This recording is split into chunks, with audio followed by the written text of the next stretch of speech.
stun on the gram, I stun on your man, I stun on your chick. Cause I get it lit, yeah. Cause I get it lit. What's going on, everybody? Welcome to another episode of Pose Down. I got a very special guest with us today. He just placed 5th at the 2018 Mr. Olympia. The one and only Mr. Brandon Curry. What up, brother? What's going on? How's everything going with you, man? Everything's going pretty good. Just adjusting to home life. Okay. So is this officially off-season time or not really? It's in question. It's in question? Yeah, it's in question. Okay. So what's coming up for you, man? You got any other shows that you're doing this year next year other than the Olympia? It's up for debate, man. We're gotta adjust, make sure health markets are good, and we're considering doing the Arnold or New York Pro, something early maybe. Okay. If not, we'll just rest into the Olympia. So that's what's up. So I've been dying to know the answer to this question. Do you agree with the judges on your placing, the fifth place? Before you answer though, I got to get more specific. Do you agree that William Bonac on that day was better than you? Sean Roden on that day was better than you? Rolly Winkler on that day? And Phil Heath on that day? Do you agree that all those 4 guys were better than you on that day? Oh man, that's a hard one. I mean, you could be truthful. It's your opinion. Like, what do you think? I hadn't really looked at it like that. I had no beef with the judges because I'm obviously happy being top that day. So I have no beef with the judging calls. I have no beef with anybody else's package. Could there have been some swapping around and placing? That's what I've been hearing. It could have been, but what's done is done. So I can't worry about that. I'm just happy to get caught up in the first call out, stay in the first call out this year. For sure. Yeah, no doubt. I mean, listen, in my opinion, this was definitely your best package, or one of your best packages. I don't know if you think this was your best package as well, but I think it was. You looked amazing up there. I mean, I think that it could have been. This is just my opinion. I think that 4th or 5th position was really up for grabs. And I love Bonac. Bonac's my boy. That's what I hear. And, and me and Bonac were friends too. So, yeah, for sure. We always like a friendly battle, you know what I'm saying? So we always challenging and pushing each other. So it's mad respect for him. Yeah. He's going to keep working hard, nonetheless. Yeah, I saw that picture you posted on your Instagram of you and Bonac side by side. And I saw his comment where he said, you're looking real dangerous, like you're getting real close. I mean, it's nitpicking when you're up at that level, man. It was really, really fun to watch. Yes, sir. All right, so what do you think you need to improve to crack that top 3? Well, I was looking at definitely bringing in some more sweep, some more fastest laterals, quad sweep, just to bring some more width to the legs from the front. Maybe some more tricep development, and some detail in the back. I was still looking at some other pictures. Maybe some detail in the back a little bit more. Okay. I guess that may come with slightly better condition. And I also probably need to add some more glute mass, actually. That's one thing I was looking at as well. Glute mass? Yeah. So not striation? Well, with striation, with conditioning, striations will come. But I think you got that Ronnie Coleman impact, Okay. Yeah, I mean, shit, if you get that Ronnie Coleman impact, them glutes gonna stand out, no doubt. Yeah, because my back is pretty big, so I think I need more balance. Yeah, I would have to agree. Your back is very impressive. I saw on Instagram again. I saw I think it was a few weeks back before the competition. You posted up a video in the gym just walking in a stringer. I mean, that shit looked like a cartoon, bro. It didn't look real. I was shocked by that too. My coach, he's supposed to be taking pictures. He took a video apparently, and when he sent it to me, I was like, "What the hell?" Yeah. It went pretty viral because I saw the reaction on your page. It was definitely a sight to be seen. So another thing, do you still train at the Oxygen Gym in Kuwait? Yeah, I still do most of my prepping out in Kuwait. For the most part, with my coach Abdullah. Okay. It's just a place to get the work done, man, and focus for me. Yeah, that was gonna be my next question. Like, what's the difference? Like, I hear a lot of people go out there, and I don't know what would be the difference. Are you able to focus more? I hear anabolic chicken. I hear all this craziness. Like, what is that? Well, let's put it this way: if you can have an ideal prep, if you can really predict the ideal prep every time, you will basically choose that. And when I'm home and I'm doing home life, I can't say my preps is always ideals. You got this coming up, you got that coming up, you got maybe some things you don't have access to, some things you may be waiting on. And but wait, I don't have to worry about what I need. I don't have to worry about food. I don't have to worry about excessive scheduling. All I got to worry about eat, sleep, and training. And then I don't have to worry about my coach getting back to me at certain times. My coach is always there. He's in the gym every day, looking at me every day. So it's just a full-on approach, where no mistakes, little margin of error is possible when it comes to my preps. Right. That's what's up, man. I could definitely understand being able to focus and dial in on only bodybuilding. I mean, that definitely, I can imagine, must make a difference without any distractions. So another question, how long does your prep typically take when you're getting ready to compete? Kind of just depends on where I'm at the time. Like when we think about what show I'm doing, how much time I've had off. Okay. I would take away for like 4.5 months this time, only because I had a good time off that I normally have, and I just had to regroup, put on some more size, and of course bring some conditioning again. So if I have to put on more size or bring conditioning, it's going to be an extended period of time to where I got to be there. But if it's just bringing in some conditioning, of course it's less time to be there. So right. So I heard you earlier. You said that you needed to improve your quad sweep. Was one of the things you need to improve. Is that something that you came to the conclusion of, or you and your coach, or just your coach, and then you agreed? How did you guys come up with that's what you need to improve? Generally for me, it's been over the facet of my career that's always been a weakness as far as the shape of my legs. So it's something that I've always been working on continually, improving over the years. So it's not that I haven't improved in that area, but I think I still can improve in that area to bring even a better impact. We nitpicking here, but yeah. I think it'll definitely have a better impact. Okay, that's what's up, man. I mean, we always know, my coach, I've always known it's nothing hidden from me. It's like, yeah, I got to bring that in, bring that extra right stage. That's what's up, man. And another question. So how many more years do you plan on doing this for? Competing? It's a good question, man. It's a good question. If I was like my man Dex, I got a long time to go. But, hopefully, I'll say I'm done before that time, before Dex. And God willing, I can stay healthy in my career, can keep going until I've accomplished what I think is necessary for me to accomplish in the sport of bodybuilding. Right. And then have an exit strategy as well. So right. So let me ask you this. So you're 35, right? Right.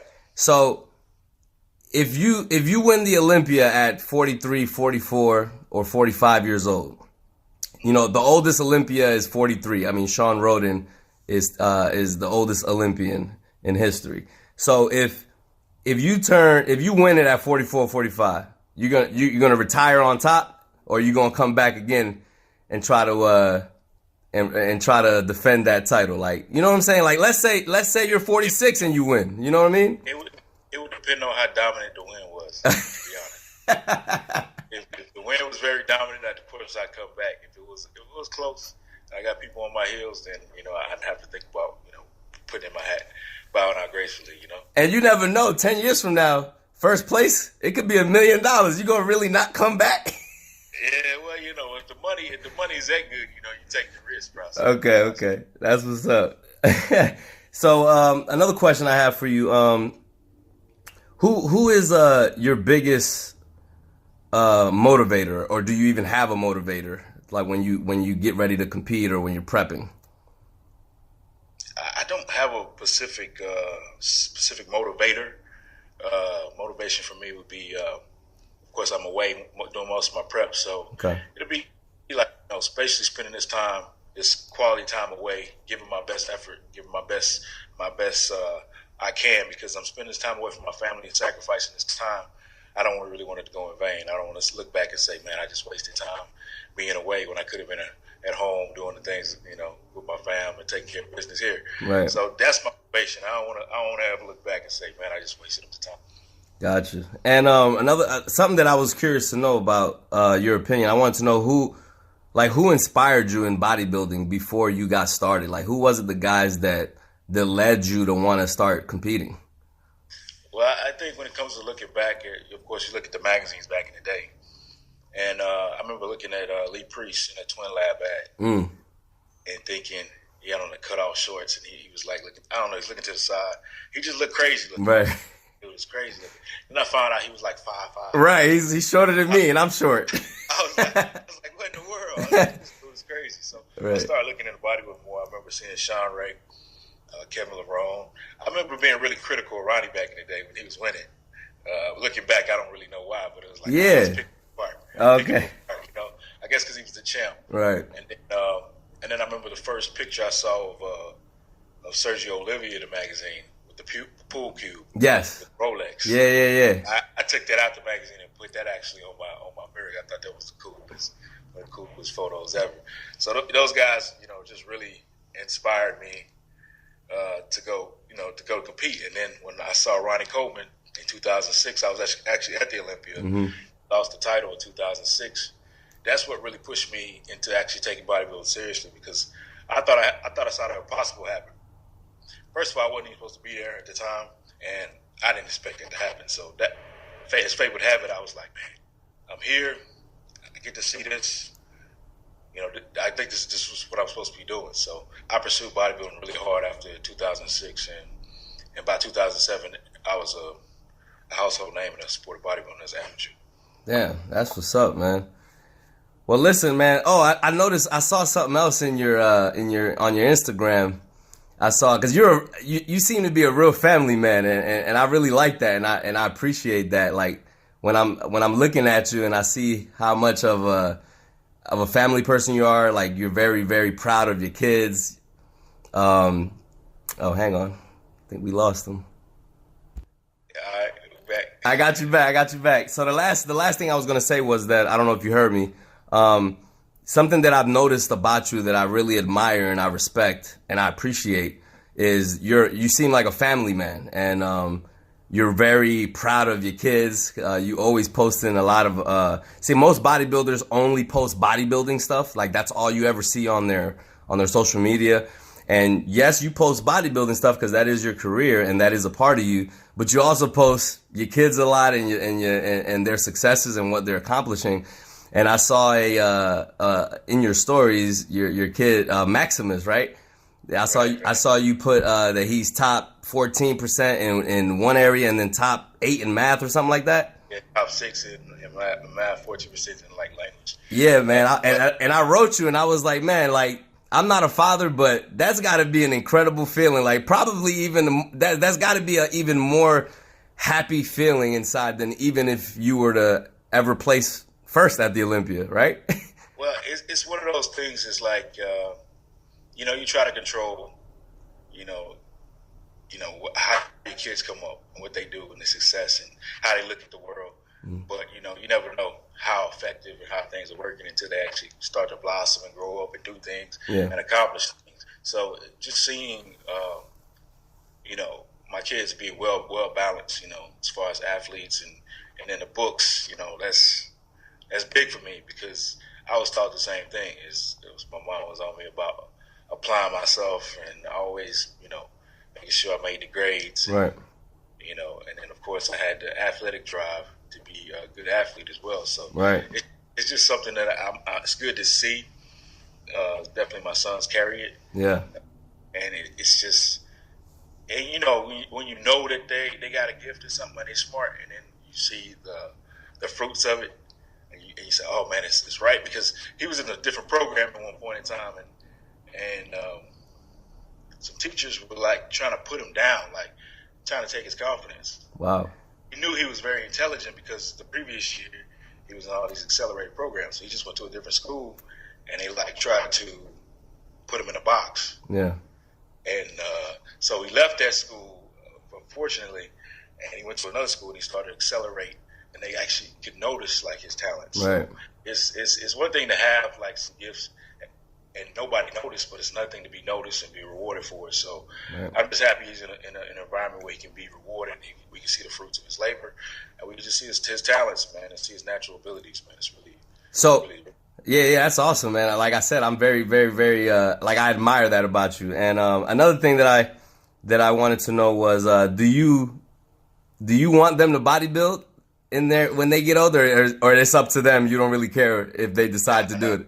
I'm not pushing bodybuilding on any of my kids. As far as working out, training, and lifting weights, of course, that's something that I would like them to do for their health and, whatever performances or sports they may participate in, it always comes in handy. But, as far as being on a stage and posing trunks and it's not something I ever aspired to be as a kid. So I wouldn't put that on them. Okay, that's what's up. Hey, man, another thing, I'm real cool with your wife, Brandy. You guys' name is so alike. Like, I got her saved in my phone as Brandy Curry, and then obviously you're Brandon Curry. And when I reached out to you guys, it was like I ended up calling her by mistake instead of you because it was so alike and the number's so alike. And then you guys have the same middle name too? That's correct. Like, hold up. What's your middle name? Lee. Yeah. You guys are meant to be, obviously.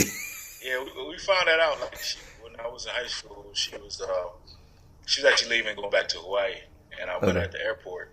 It's back before 9/11 when you can go to the gate with people. Right. I asked her, did she have a driver's license? And we were friends. So she pulled out her driver's license. She showed it to me because I wanted to see a Hawaii driver's license. So I looked at it, and it had said her name, Brandy Lever or whatever, and I was like, wow. I said, well, that's my middle name. We got the same middle name. Right. Said, no, you don't. So I pulled out my license and showed her, and she was tripping. That's what's up. Where'd y'all meet? We met in high school. Oh, what grade? Senior year. Oh, senior year. And y'all been senior year, I think it was it? It had to be fall senior year, yeah. And y'all been together ever since? Yeah, we weren't together then. Oh, yeah. We were friends because she moved away. She moved away from Tennessee. Oh, okay. I think about 7 years. Well, we saw each other like the year after she came back. Okay. And she visited. But it was like 7 years at the Olympia 2006 after that. I think that was like 2001 or something. Like 2006, 2006 at the Olympia is when I saw her again. Okay. Same time I saw Ronnie Coleman lose the title. That's what's up. So, that's what brought us together. She was working at a booth, and I was just there with one of my management. Okay. You guys are both with, what is it, SciTech Nutrition, right? Yeah, SciTech Nutrition, yeah. Yeah, I see the hat. Yo, so I'm not going to take up any more of your time. I appreciate you being with me today. I really do. I really need you to let me know if you decide to do any other show so that I can let everybody know, myself as well. And then I know you're going to let people know, obviously, but I want to let them know too beforehand. So you got to let me know, man. Okay. We'll definitely keep you in the loop on that one. Definitely. Yeah, man. Because I'm going to definitely be there. I'm going to be at the Gorilla Wear booth in March at the Arnold. So I'm sure I'll see you there whether you're competing or not. Yeah, it's a good drive up, so it's not that far without competing. Now, if I'm competing, of course, I'll be flying over. Right. Yeah, my wife and kids will probably drive up if I do. What day do you normally fly in if you are competing? Wednesday? I never competed in Columbus while training in Kuwait. So. But what I mean is, when the show, like for example, the Olympia is a Friday Saturday thing. So what day do you fly in typically? Like Monday? We normally come in a week ahead. Oh, a week. Okay. Yeah. Gotcha. We normally just let the body adjust from being in Kuwait. So. Because you retain water, flying, and all that stuff, right? Yeah, make everything as least stressful as possible. We like to be there at least a week early just to adjust and, kind of get the body adjusted and then get comfortable with where everything is and what we need while we're there. So. That's what's up. All right, man. Well, I'm looking forward to all your endeavors, and I'm rooting for you, man. You're one of my favorite bodybuilders and one of my favorite people, so I appreciate everything, and I appreciate you being here with me, man. All the best to this channel, YouTube channel, man. Much support here. Y'all tune in, man. Make sure y'all watch. All right, big dog. Take care, man. Click that like. Oh, yeah, that like, no doubt. All right, man. All right. Later. Thank you for watching. Subscribe here to make sure to stay up to date with all the videos. And make sure to hit the notification button.